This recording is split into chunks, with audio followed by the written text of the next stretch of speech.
Hi guys, welcome back to my YouTube channel Coaching Zone.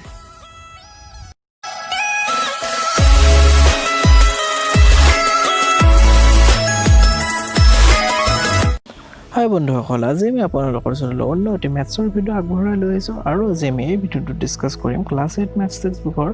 5.2 অনুশীলনীৰ আমাৰ 4 number part. ইয়াৰ আগতে আমি একাধিক্ৰমে এই তিনিটা পাৰ্ট আমি বিভক্ত কৰি ইয়াৰ আগত অংককেইটা কৰিছোঁ আৰু ইয়াত আমি সেই তিনিটা ভাগত 1ৰ পৰা 3 লৈ অংককেইটা সমাধান কৰিছোঁ। গতিকে আজি আমি ইয়াত বাকী যি দুটা অংক আছে 4 আৰু 5 সেই অংক দুটা আমি ইয়াত কৰিবলৈ চেষ্টা কৰিম আৰু জানিবলৈ চেষ্টা কৰিম যে কেনেকুৱা ধৰণে কৰা হয়। গতিকে আমি বেছি দেৰি নকৰি ভিডিঅ'টোৰ মাজলৈ যাওঁ আৰু অংককেইটা কৰিবলৈ চেষ্টা কৰোঁ। গতিকে আমাৰ ইয়াত 4 নম্বৰ যিটো অংক আছে সেইটো আছে যে কোনো এটা শ্ৰেণীত 180 জন ছাত্ৰ ছাত্ৰীৰ গল্প, উপন্যাস, সাধুকথা, কবিতা আৰু আত্মজীৱনী পঢ়ি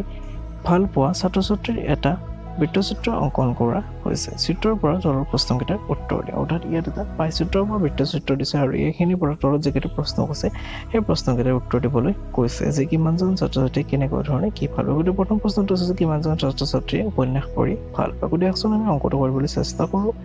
গতিকে আমাৰ ইয়াত প্ৰথমতে আমি ইয়াত নম্বৰটো দি লৈছোঁ 4 নম্বৰ 1 নম্বৰ অংক।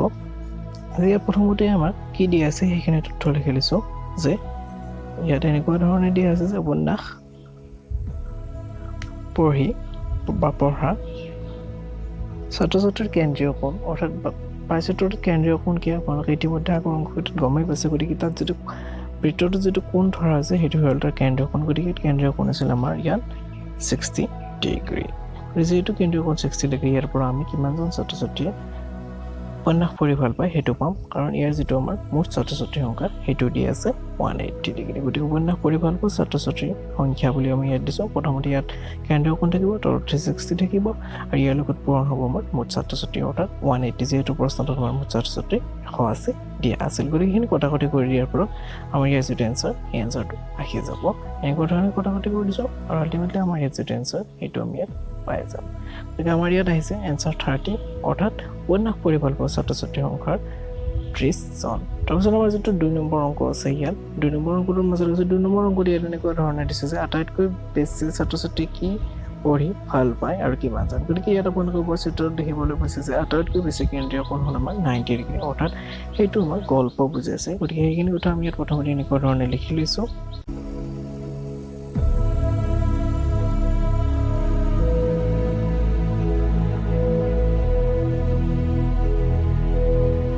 আটাইতকৈ ডাঙৰ কেন্দ্ৰীয় কোণ 90 ডিগ্ৰী। তাৰপিছত আমি আৰু এইটো কথা লিখিছোঁ আৰু এই কেন্দ্ৰীয় কোণ গল্পৰ। গতিকে এই কেন্দ্ৰীয় কোণটো 90 ডিগ্ৰীটো গল্পৰ ক্ষেত্ৰত আছে। সেয়েহে আমি ক'ব পাৰোঁ যে গল্প পঢ়ি ভাল পোৱা ছাত্ৰ ছাত্ৰীৰ সংখ্যা আটাইতকৈ বেছি। সেইখিনি কথা আমি ইয়াত প্ৰথমতে লিখি লৈছোঁ, যিহেতু আমাক প্ৰশ্নটো প্ৰথমতে এইখিনি সুধিছে।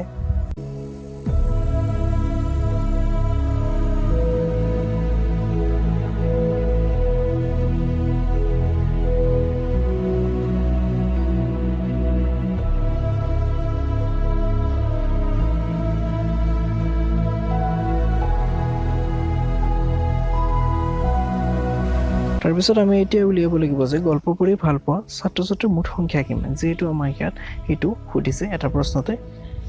গতিকে আমি প্ৰথমতে ইয়াত এনেকুৱা ধৰণে লিখি দিছোঁ যে গল্প পঢ়ি ভাল পোৱা মুঠ সংখ্যা, অৰ্থাৎ আমি সেইটো এতিয়া উলিয়াম। ইকুৱেল টু আমাৰ ইয়াত কেন্দ্ৰীয় কোণ 90 ডিগ্ৰী আমি ইতিমধ্যে লিখিছোঁ 360 আৰু লগতে আমাৰ 180 পূৰণ হ'ব, যিহেতু ইয়াৰ মুঠ ছাত্ৰ ছাত্ৰীৰ সংখ্যা আছিল 180। গতিকে এনেকুৱা ধৰণে কটাকটি কৰি দিয়াৰ ফলত ইয়াৰ যিটো আমাৰ এনচাৰ অৰ্থাৎ 45 পাই যাম। গতিকে গল্প পঢ়ি ভাল পোৱা ছাত্ৰ ছাত্ৰীৰ সংখ্যা হ'ল 45। নেক্সট আমাৰ যদি 3 নম্বৰ প্ৰশ্নটো এনেকুৱা ধৰণৰ দিছে যে কবিতা আৰু আত্মজীৱনী পঢ়ি ভাল পোৱা ছাত্ৰ ছাত্ৰীৰ মুঠ সংখ্যা কিমান। গতিকে এইটো উলিয়াবলৈ হ'লে আমি প্ৰথমতে কি কৰিম যে কবিতা পঢ়ি ভাল পোৱা ছাত্ৰ ছাত্ৰীৰ কেন্দ্ৰীয় কোণ আৰু আত্মজীৱনী পঢ়ি ভাল পোৱা ছাত্ৰ ছাত্ৰীৰ কেন্দ্ৰীয় কোণটো আমি ইয়াত প্লাছ কৰি ল'ম। গতিকে প্ৰথমতে লিখি লৈছোঁ এনেকুৱা ধৰণে যে কবিতা ভাল পোৱা ছাত্ৰ ছাত্ৰীৰ কেন্দ্ৰীয় কোণ সেইটো আমাৰ ইয়াত চিত্ৰটো আপোনালোকৰ দেখিবলৈ পাইছে 72 ডিগ্ৰী হয়।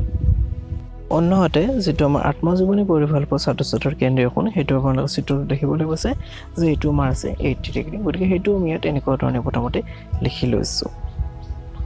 গতিকে যিহেতু আমাৰ এতিয়া কবিতা আৰু আত্মজীৱনী দুয়োটাৰ ক্ষেত্ৰত মুঠ উলিয়াবলৈ গৈছে, গতিকে আমি দুয়োটাৰ কেন্দ্ৰীয় কোণ দুয়োটা আমি একেলগে যোগ কৰি ল'ম। যোগ কৰি লোৱাৰ ফলত আমাৰ যিটো এনচাৰ আহিব 72 ডিগ্ৰী প্লাছ 80 ডিগ্ৰী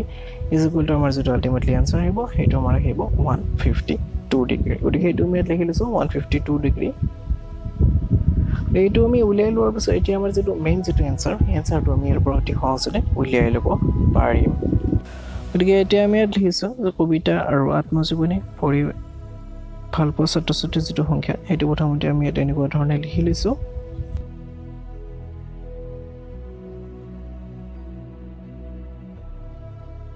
আৰু এই সংখ্যাটো আমি এনেকুৱা ধৰণে উলিয়াব পাৰিম যে আমাৰ ইয়াত লিখিম যে 152 ডিভাইডেড বাই 360 ইনটু আমাৰ যিটো মুঠ ছাত্ৰ ছাত্ৰীৰ সংখ্যা 180 তাৰে পূৰণ কৰি দিলোঁ গতিকে আমাৰ 180 ৰে 360 কটাকটি কৰিলে 2 বাৰ যায় গ'লে আমাৰ 2 ৰে আৰু 152 আমাৰ যায় 76 অৰ্থাৎ আমাৰ যিটো আমাৰ কবিতা আৰু আত্মজীৱনী পঢ়ি ভাল পোৱা ছাত্ৰ ছাত্ৰীৰ সংখ্যা সেইটো হ'ল 76 জন গতিকে এইকেইটা আছিল আমাৰ 1 নম্বৰ প্ৰশ্নৰ উত্তৰ আশা কৰিছোঁ আপোনালোক সকলোৱে অতি ভালদৰে এই অংকটো বুজি পালে এতিয়া আমি আমাৰ নেক্সট যিটো 5 নম্বৰ অংক আছে সেই অংকটোৰ মাজলৈ আহিছোঁ 5 নম্বৰ অংকটোত আমাৰ দিছে যে ফলৰ বাগিচা এখনত থকা গছৰ সংখ্যা এনে ধৰণৰ আম 30 জোপা কঁঠাল 50 জোপা মধুৰিআম 20 জোপা মুঠ 100 জোপা আৰু প্ৰতিটো ভাগৰ কেন্দ্ৰীয় কোণৰ পৰিমাণ নিৰ্ণয় কৰা আৰু লগতে তথ্যখনিৰ পৰা এখন পাইচিত্ৰ অংকন কৰা গতিকে আল্টিমেটলি আমি তথ্যখনিৰ পৰা কি কৰিব এখন পাইচিত্ৰ অংকন কৰিব লাগিব গতিকে পাইচিত্ৰ অংকন কৰিবলৈ হ'লে আমি প্ৰথমতে এখন তালিকা প্ৰস্তুত কৰিব লাগিব কেন্দ্ৰীয় কোণৰ বাবে আৰু সেই তালিকাখন আমি এনেকুৱা ধৰণে প্ৰথমতে প্ৰস্তুত কৰি লোৱা হওক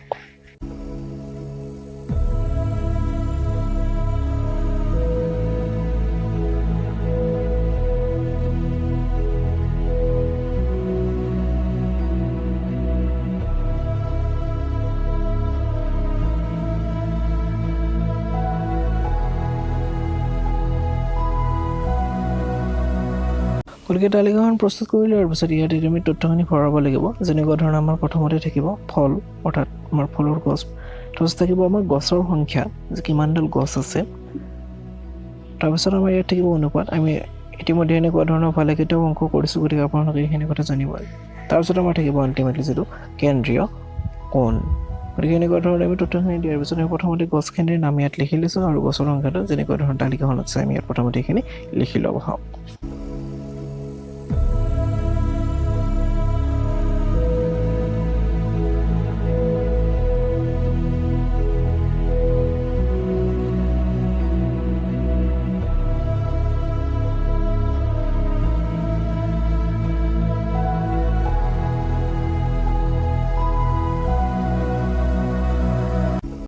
গতিকে এনেকুৱা ধৰণে আমি তথ্যখিনি লিখি লোৱাৰ পিছত মুঠখিনি লিখি লোৱাৰ পিছত মুঠ হ'ব আমাৰ 100 জোপা গছ তাৰপিছত আমাৰ যিটো অনুপাত থাকিব সেই অনুপাতটো আমি উলিয়াব লাগিব গতিকে অনুপাতটো কেনেকুৱা ধৰণে লওঁ আমি সেইটো ইতিমধ্যে আপোনালোকক কোৱা হৈছে যে মুঠ যিটো সংখ্যা সেইটোৰে আমাৰ যিমানটা দিয়া থাকে সেইটো আমি হৰণ কৰি দিম গতিকে এনেকুৱা ধৰণে আমি অনুপাতটো লিখি লৈছোঁ আৰু এতিয়া আমি ইয়াত কেন্দ্ৰীয় কোণখিনি উলিয়াম গতিকে কেন্দ্ৰীয় কোণৰ বাবে আমাৰ অনুপাতটোৰ লগত আমাৰ 360 পূৰণ কৰিব লাগিব যিহেতু আমাৰ এটা আমাৰ বিন্দু 360 মুঠ ডিগ্ৰী থাকে গতিকে এনেকুৱা ধৰণৰ কটাকটি কৰি দিছোঁ কটাকটি দিয়াৰ ফলত আমাৰ ইয়াত যিটো এনচাৰ আহিব সেইটো হ'ব 108 ডিগ্ৰী আম গছৰ ক্ষেত্ৰত ঠিক তেনেকুৱা ধৰণৰ কঁঠালৰ ক্ষেত্ৰত আমি এতিয়া উলিয়াম কঁঠালৰ ক্ষেত্ৰতো আমি এনেকুৱা ধৰণৰ কটাকটি কৰি দিলে আমাৰ যিটো আল্টিমেটলি এনচাৰ আহিব সেইটো আহিব আমাৰ 180 ডিগ্ৰী ঠিক তেনেকুৱা ধৰণে মধুৰিআমৰ ক্ষেত্ৰতো আমি তেনেকুৱা ধৰণৰ অনুপাতটোৰ লগত আমাৰ 360 পূৰণ কৰি দিছোঁ পূৰণ কৰি দিয়াৰ পৰা আমাৰ কটাকটি কৰি দিছোঁ আৰু আল্টিমেটলি আমাৰ যিটো এনচাৰ আহিব সেইটো আমাৰ ইয়াত এনেকুৱা ধৰণে আহিব আৰু সেইটো এনচাৰটো হ'ব আমাৰ 72 ডিগ্ৰী আৰু ইয়াত যিটো আমাৰ মুঠ কেন্দ্ৰীয় কোণ সেইটো যোগ কৰিলে 360 ওলাব লাগিব তেতিয়াহে আমাৰ কেন্দ্ৰীয় কোণ কেতিয়া উলিয়াত শুদ্ধ হ'ব এনেকুৱা ধৰণে আমি পাই গ'লোঁ এতিয়া আমাৰ যিটো চিত্ৰ আছে বা চিত্ৰ সেই চিত্ৰটো আমি ইয়াত অংকন কৰিম গতিকে আপোনালোকে জানে যে চিত্ৰ অংকন কৰিবলৈ হ'লে আমি প্ৰথমতে কি কৰিব লাগিব এটা বৃত্ত অংকন কৰিব লাগিব আৰু প্ৰথমতে আমি সেই বৃত্তটো ইয়াত অংকন কৰি লৈছোঁ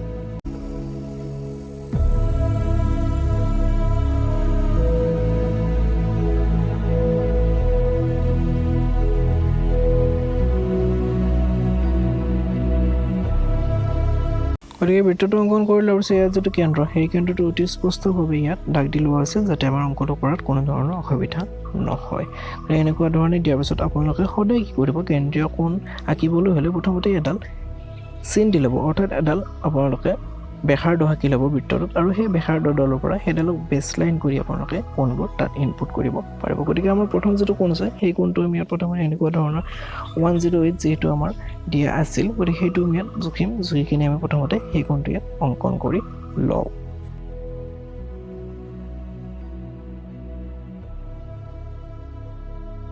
কোণমাপ যন্ত্ৰৰ সহায়ত আমাৰ যিটো প্ৰথম কোণ আছিল 108 ডিগ্ৰী সেইটো আমি ইয়াত এনেকুৱা ধৰণে অংকন কৰি লৈছোঁ তাৰপিছত আমাৰ যিটো নেক্সট কোণ আছে সেইটো হ'ব আমাৰ 180 ডিগ্ৰী আপোনালোকে জানে যে আমাৰ সাধাৰণতে যিবোৰ আমি কোণমাত যন্ত্ৰ ব্যৱহাৰ কৰে সেইবোৰত টোটেল আমাৰ যিটো কোণ সেইটো 180 ডিগ্ৰী থাকে গতিকে সেইটো আমি এনেকুৱা ধৰণে ইয়াত 180 ডিগ্ৰী লৈ জুখি দিছোঁ আৰু তাৰপিছত আমি এইডাল ইয়াত সংযোগ কৰি লৈছোঁ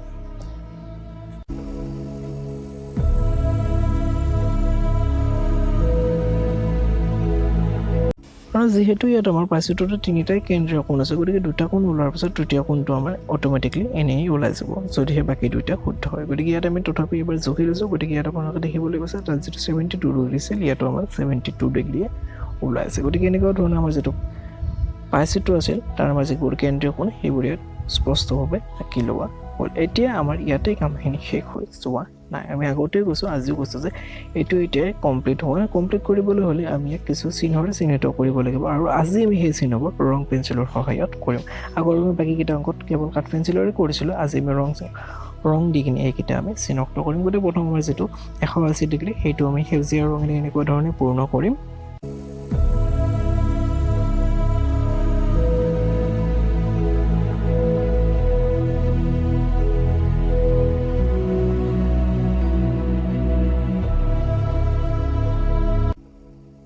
নেক্সট যিটো আমাৰ 180 ডিগ্ৰী সেইটো আমি ইয়াত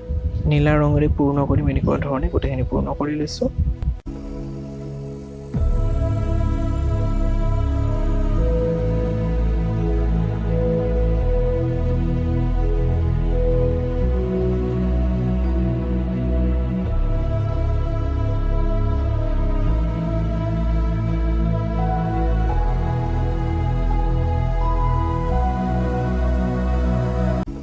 যিটো আমাৰ 72 ডিগ্ৰী সেইটো আমি অন্য এটা ৰং এইটো ৰঙেৰে আমি সমচীয়া ৰঙেৰে আমি এনেকুৱা ধৰণে পূৰ্ণ কৰি ল'ম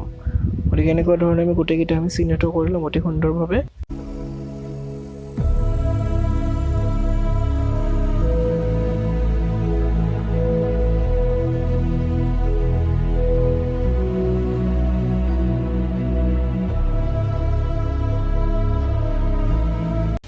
চিহ্নিত কৰি লোৱাৰ পাছত এতিয়া আমি এখন তালিকাৰ দ্বাৰা এই গোটেইখিনি তথ্য অতি ভালদৰে বুজিবলৈ আমাৰ যিটো শেষৰ তালিকা সেই তালিকাখন ইয়াত আমি এনেকুৱা ধৰণে প্ৰস্তুত কৰি লওঁ আহকচোন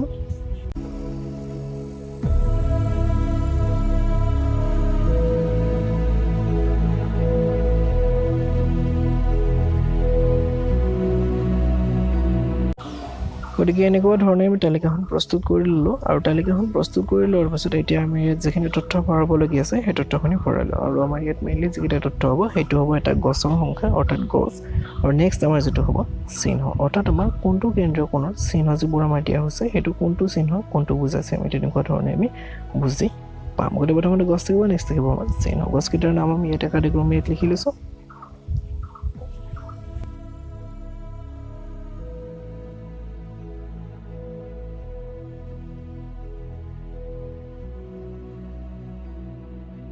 এনেকুৱা ধৰণে লিখি লোৱাৰ পিছত আপোনালোকে জানে যিহেতু আম গছৰ ক্ষেত্ৰত 108 ডিগ্ৰী আছিল আৰু 108 ডিগ্ৰী আমৰ বাবে সেউজীয়া ৰং ব্যৱহাৰ কৰিছিলোঁ গতিকে আমি আমৰ ক্ষেত্ৰত সেউজীয়া ৰংটো এনেকুৱা ধৰণে ভৰাই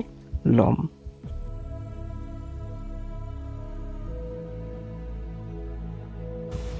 নেক্সট আমাৰ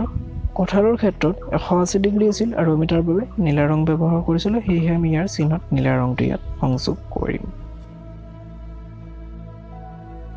আৰু অৱশেষত মধুৰিআমৰ বাবে আমি যিটো 72 ডিগ্ৰী কেন্দ্ৰীয় কোণ আছিল তাত আমি সমথিয়া ৰং ব্যৱহাৰ কৰিছিলোঁ এনেকুৱা ধৰণে আমি সমথিয়া ৰংটো ইয়াত আঁকি দিলোঁ গতিকে এনেকুৱা ধৰণে আমাৰ যিটো আমাৰ পাইচিত্ৰ আছিল সেইটো কমপ্লিট হৈ গ'ল অৰ্থাৎ আমাৰ 5 নম্বৰ অংকটো কমপ্লিট হ'ল আৰু আমাৰ যিটো 5.2 অনুশীলনী আছে তাৰ গোটেইবোৰ অংক আমি ইয়াত সমাধান কৰি আশা ৰাখিছোঁ সকলোৱে এই ভিডিঅ'টো ভাল পালে চাই গোটেইখিনি অংক বুজিবলৈ যদিহে বুজিবলৈ তেন্তে প্লিজ ভিডিঅ'টো লাইক কৰি দিবলৈ নাপাহৰিব আৰু লগৰীয়াবোৰে পাবলৈ প্লিজ ভিডিঅ'টো শ্বেয়াৰ কৰি দিবলৈ নাপাহৰিব লগতে এতিয়ালৈকে যদি চেনেলটো ছাবস্ক্ৰাইব কৰে তেন্তে প্লিজ চেনেলটো ছাবস্ক্ৰাইব কৰি দিব কাৰণ ইয়াৰ পিছত যিকেইটা অংক আছে সেইকেইটা অতি সোনকালে আপোনালোকৰ ওচৰলৈ লৈ আহিছোঁ এই ভিডিঅ'টো চোৱাৰ বাবে বহুত বহুত ধন্যবাদ সকলোৱে ঘৰতে থাকক নিৰাপদে থাকক